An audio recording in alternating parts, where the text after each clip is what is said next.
Alhamdulillah, wassalatu wassalamu ala rasulillah Sayyidina wa maulana Muhammad ibni Abdillah wa ala alihi wa sahbihi wa man tabi'ahu wa mawalah. Ashhadu an la ilaha illallah wahdahu la sharika lah, wa ashhadu anna sayyidana Muhammadan abduhu wa rasuluh la nabiyya ba'dah.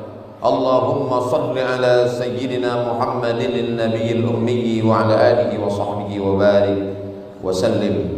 قال الله تعالى في القرآن العظيم وهو أصدق القائلين: أعوذ بالله من الشيطان الرجيم يا أيها الذين آمنوا اتقوا الله حق تقاته ولا تموتن إلا وأنتم مسلمون.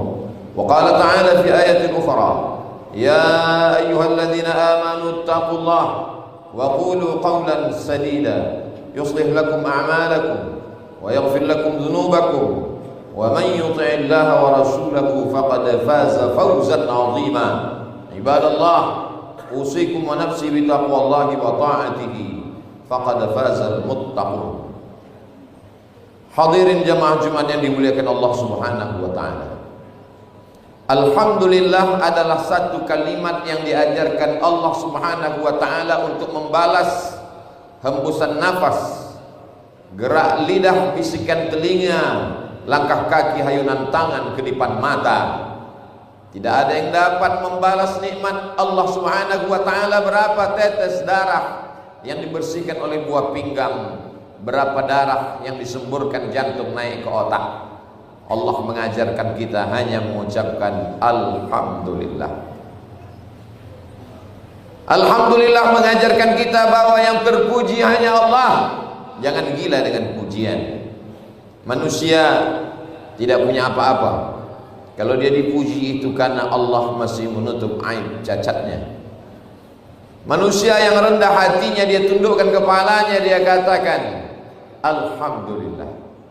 Dia bersyukur kepada Allah. Wasyukrulillah.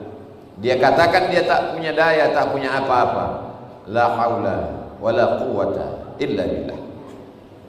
Apapun yang dikatakan Allah Subhanahu wa taala dia ikuti. Idza nudiya lis-salati min yaumil jumu'ah, kalau engkau dipanggil untuk melaksanakan salat pada hari Jumat, fas'au ila dzikrillah, bersegeralah, tutup tokomu, tinggalkan kantormu, karena ada yang lebih mulia daripada itu. Wa la dzikrullahi akbar, Allah yang maha besar. Jabatanmu besar, atasanmu besar. Wala dzikrullahi akbar, Allah maha besar. Besarkan Allah dalam hatimu supaya dunia ini tampak kecil di pelupuk mata. Itu yang dikatakan ketika mengangkat tangan, Allahu akbar. Dia serahkan hidupnya kepada Allah. Inna salati, ibadahnya pun hanya terjadi karena Allah. Wa nusuki, hidupnya, salatnya, salati, wa nusuki, wa mahyaya, wa mamati lillah. Sehingga dia tidak lagi punya apa-apa di hadapan Allah Subhanahu wa ta'ala. Tapi ketika dia dihadapkan pada usaha, maka selesai sholat dia tidak disuruh untuk berpangku tangan menunggu rezeki turun dari langit. Idza qudiyatis shalah, kalau sholat sudah dilaksanakan, fantashiru fil ard, bertebaranlah di atas muka bumi. Wabtamu min fadlillah, cari karunia Allah. Buka kembali toko rukum, lanjutkan lagi tanaman kelapa sawit padimu. Wabtahu min fadlillah, cari karunia Allah Subhanahu wa taala. Islam agama yang tidak mengajarkan orang ibadah itu hanya zikir, baca Quran, salat sunat, puasa, haji dan umrah. Pedagang yang dengan amanah jujur menjaga barang dagangannya, dia kalau mati sama dengan satu tempat dengan para nabi, siddiqin, syuhada, wassalihin. At-tajir, pedagang, as-saduq, yang jujur, al-amin, amanah, ma'an nabiyyin. Kalau dia mati dia akan bersama dengan para nabi. Was-siddiqin, dia akan bersama dengan orang yang benar. Was-syuhada, dia akan bersama dengan orang mati syahid. Was-salihin, dia akan bersama dengan orang-orang yang saleh. Siapa yang bisa membangun masjid yang megah, yang mewah, orang yang kaya, yang mencari rezeki karunia Allah. Man bana masjidan, siapa yang bangun masjid, banallahu mithlahu baitan fil jannah, dibangunkan Allah untuknya satu tempat di surga. Siapa orang yang paling dekat dengan Rasulullah sallallahu alaihi wasallam? ana wa kafilul yatim, aku dan orang yang menyantuni anak yatim, kahataini fil jannah, seperti ini di surga. Nabi menunjukkan jari telunjuk dan jari tengah. Wa farraja bainahuma, Nabi jarangkan antara jari juru yang dari tengah. Begitulah dekatnya dengan Rasulullah sallallahu alaihi wasallam. Siapa orang yang mendapatkan amal jariah yang tak putus dengan kematian, rajin sholat tahajud, putus, rajin membaca yasin, putus, rajin berzikir, putus, tapi ada yang tidak putus dengan kematian.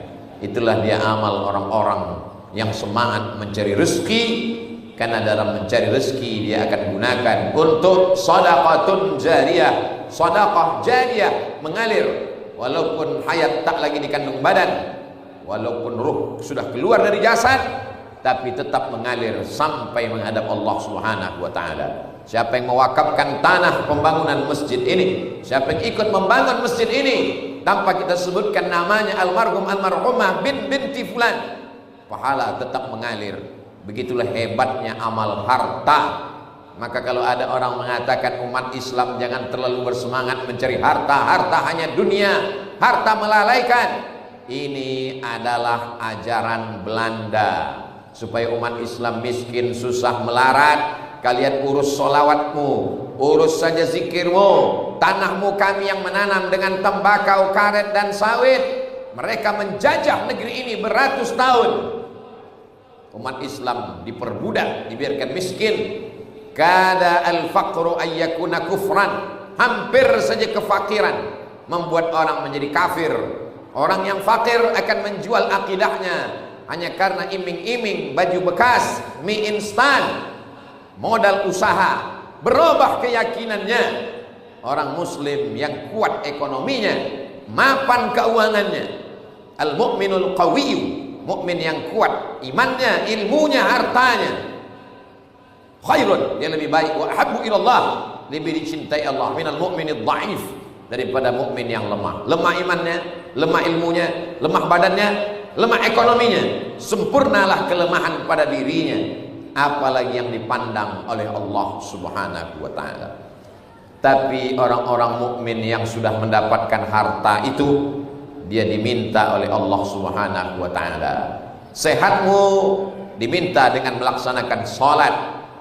Tapi azab untuk orang yang tidak berzakat dengan orang yang tidak sholat, kita lihat dalam Al-Quran dalam konteks ayat yang berbeda. Masalakakum fi saqar, mengapa kamu masuk dalam neraka saqar?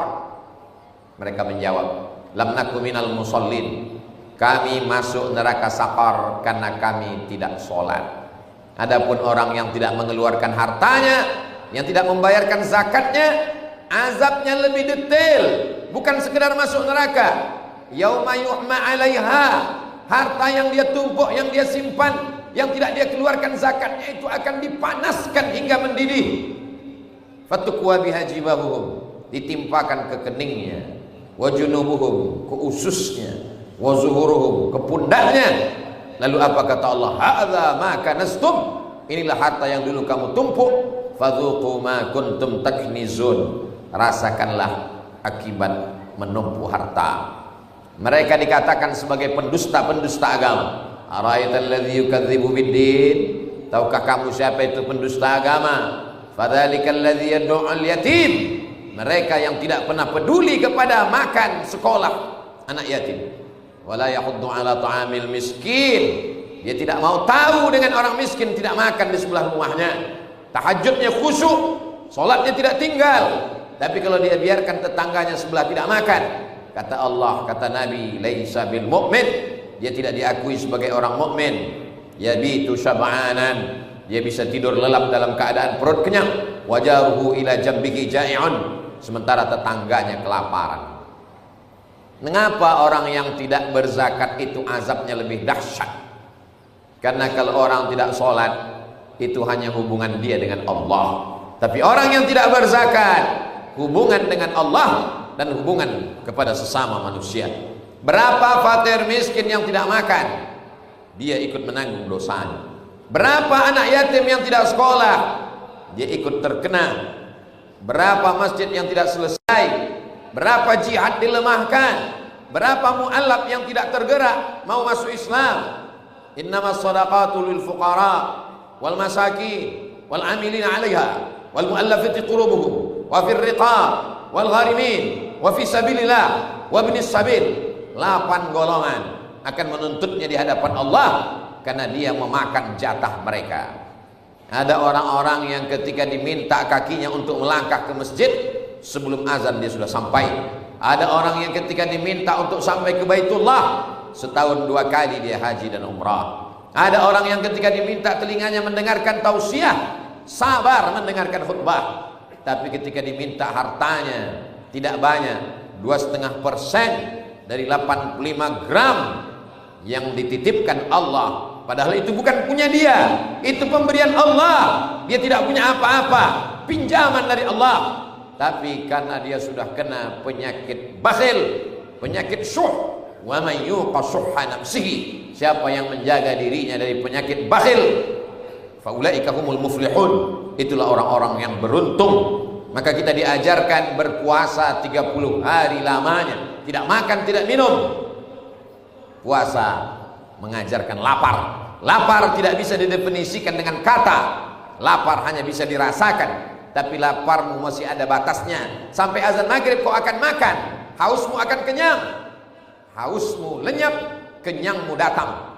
Tapi mereka yang tidak makan berhari-hari, rasakan kelaparan mereka. Tidak hanya sekedar bersimpati, lebih tinggi daripada itu berempati. Tapi zakat tidak bisa kita hitung sendiri, kita bayarkan sendiri, kita ikut perasaan kita.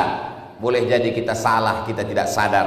Konsultasikan, tanyakan, kalau pendapatan saya sekian jumlahnya, apakah saya sudah wajib zakat atau belum? Apakah ini dihitung neto, bersih atau bruto, kotor? Berapa yang mesti saya bayarkan? Apakah boleh saya bayarkan kepada saudara, keluarga, istri, anak, kandung? Apakah bisa disejalankan dia dengan membayar hutang? Fas'alu ahla dzikri, tanya ulama. Ada ulama-ulama yang khusus duduk di badan amil zakat nasional. Jangan kita lakukan sendiri. Banyak umat Islam ketika kendaraannya rusak dia bawa ke bengkel kendaraan. Ketika AC-nya rusak dia bawa ke servis. Ketika handphonenya rusak dia bawa ke tempat orang yang paham. Tapi masalah agama dia betulkan sendiri. Dhalla wa adalla, dia sesat, tersesat dan menyesatkan orang lain. Wa yahsabuna annahum yuhsinuna sun'a, mereka menyangka mereka sedang beramal berbuat baik, padahal amalnya jauh dari kebaikan. Satu lidi tidak dapat berbuat apa-apa. Lidi-lidi kecil hanya akan patah menjadi sampah. Begitulah zakat kita, personal, per orang, per kepala. Habis dimakan tetangga. Kita hanya memberikan ikan matang, dimakan habis, besok dia akan mengemis kembali. Tapi kalau kita serahkan ke lembaga yang diakui oleh agama dan negara, ati Allah Ta'ala kepada Allah, wa ati Rasul Ta'ala kepada Rasulullah Sallallahu Alaihi Wasallam, wa ulil amri, pemimpin umat Islam bersepakat, maka dibentuklah untuk khusus menangani badan amil zakat nasional. Orang-orang yang dipilih melalui fit and proper test, dilihat akhlaknya, agamanya, ibadahnya, ada diawasi, maka kita bayarkan ke lembaga yang resmi, baik itu personal, pegawai, ASN, BUMN, pengusaha, orang-orang kaya. Walaupun tidak datang petugas zakat menghitungnya, melihat uangnya di dalam lemari besi, tapi sesungguhnya ada yang lebih tahu siapa dia. Wa nahnu aqrabu ilaihi min hablil warid, kami lebih dekat kepada hamba kami itu daripada urat nadinya sendiri. Silakan tidak berzakat, tapi Allah Maha tahu. Silakan memakan zakat. Uang zakat 2,5% milik fakir miskin, milik duafa, kita makan. Ayyuma lahmin, setiap daging di badan, nabata min aramin, tumbuh dari yang haram, fannaru aulabi, tempatnya api neraka. Tiap hari kita berdoa, waqina adzabannar, Allahumma ajirna minan nar. Tapi ternyata bagian dari daging badan kita itu memang mesti dibakar oleh neraka. Kenapa? Karena kita memakan zakat. Kita tidak bekerja di kantor zakat, tapi kita memakan zakat. Mengapa kita makan zakat? Karena ada hak orang lain dalam gaji kita. Ada orang lain yang punya hak dalam kelapa kita. Ada milik orang lain dalam padi kita. Maka kita keluarkan supaya kita selamat, Zakat mensucikan harta. Khudh, apa kata Allah kepada Nabi Muhammad sallallahu alaihi wasallam? Khudh min amwalihim, ambil harta mereka ya Muhammad sallallahu alaihi wasallam. Tutahhiruhum, untuk mensucikan, wa tuzakkihim, membersihkan mereka. Tidak ada jalan lain kecuali berzakat, meminta ampunan Allah Subhanahu wa taala. Lalu kemudian orang-orang yang tidak berzakat itu berdoa siang, pagi, petang dan malam, Allahumma hdina fiman hadait, berikan kami hidayah, ihdinas siratal mustaqim, tunjukkan kami jalan yang lurus. Tapi ternyata doa tidak dikabulkan. Mengapa doanya tidak dikabulkan? Mat'amuhu haram, makanannya haram, padahal dia makan nasi, padahal dia minum air putih halal. Bukan materinya, bukan bendanya, dia beli dengan uang zakat, dia sudah makan haram. Anak-anaknya dikasih makan haram, istrinya makan haram, makan uang zakat yang tidak dia tunaikan, yang tidak dia keluarkan. Wa fi amwalihim haqqum ma'lum, di dalam hartamu ada milik orang lain. Lis-sa'ili, yang meminta-minta, wal mahrum, ada mereka yang tidak meminta karena menjaga harkat martabat kehormatannya di hadapan Allah. Dia tidak ingin nanti saat di padang mahsyar menghadap Allah dalam keadaan daging-daging wajahnya rontok berjatuhan. Mereka tidak ingin menghilangkan harkat martabat diri mereka, maka kita jaga mereka dengan membayar zakat. Kalau zaman Nabi Shallallahu Alaihi Wasallam, petugas zakat datang ke Yaman, memeriksa, menghitung, membagi, distribusi, membayarkan. Hari ini tidak ada orang yang datang mengetuk pintu kita, menghitung uang di laci kita, menghitung berapa berat tonase sawit, kelapa, karet, getah, ikan. Tapi semua kita sadari bahwa kita semua akan mati menghadap Allah Subhanahu wa taala. Ma'akal tafa'afnaita, uang hasil pencarian yang kau makan busuk. Wa malabista fa'ablaita, yang kau pakai belikan pakaian, kendaraan, rumah, lapu. Wa mata tasaddaqta fa'amdaita, yang kau bayarkan dalam bentuk zakat, wakaf, infak, sedekah, itu yang akan kekal abadi. Barakallahu li wa lakum fil Qur'anil azim wa nafa'ani wa iyyakum bima fihi minal ayati wadh-dhikril hakim wa taqabbala minni wa minkum tilawatahu innahu huwal ghafurur rahim. Allahumma shalli ala sayyidina Muhammad wa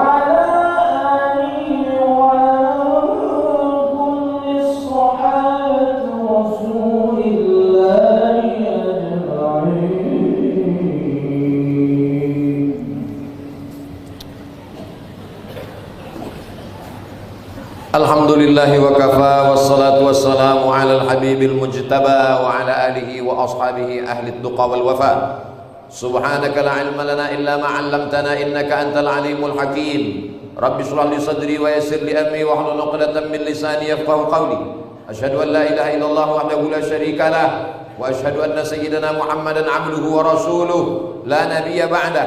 Allahumma shalli ala sayyidina Muhammadin an-nabiyil ummi wa ala alihi wa sahbihi وبارك وسلم. قال الله تعالى في القرآن العظيم وهو أصدق القائلين: أعوذ بالله من الشيطان الرجيم بسم الله الرحمن الرحيم والعصر إن الإنسان لفي خسر إلا الذين آمنوا وعملوا الصالحات وتواصوا بالحق وتواصوا بالصبر. وقال تعالى في آية أخرى: إن الله وملائكته يصلون على النبي يا أيها الذين آمنوا صلوا عليه وسلموا تسليما. اللهم اغفر للمسلمين والمسلمات والمؤمنين والمؤمنات الأحياء منهم والأموات برحمتك يا أرحم الراحمين. اللهم أعز الإسلام والمسلمين واخذل الكفرة والمشركين ودمر أعداءك أعداء الدين. اللهم أنزلنا منزلا مباركا وأنت خير المنزلين. اللهم ادفع عنا الغلاء والوباء والفحشاء والربا والزنا والمنكر والسيوف المختلفة والشدائد والمحن ما ظهر منها وما بطن من بلدنا هذا خاصة ومن بلدان المسلمين عامة. اللهم انصر إخواننا المجاهدين المستضعفين في فلسطين وفي روهينيا وفي كل مكان من مشارق الأرض إلى مغاربها. عباد الله أوصيكم ونفسي بتقوى الله وطاعته فقد فاز المتقون. إن الله يأمر بالعدل والإحسان وإيتاء ذي القربى وينهى عن الفحشاء والمنكر والبغي يعظكم لعلكم تذكرون. فاذكروا الله العظيم يذكركم واسألوه من فضله يعطكم ولذكر الله أكبر والله يعلم ما تصنعون. أقم الصلاة.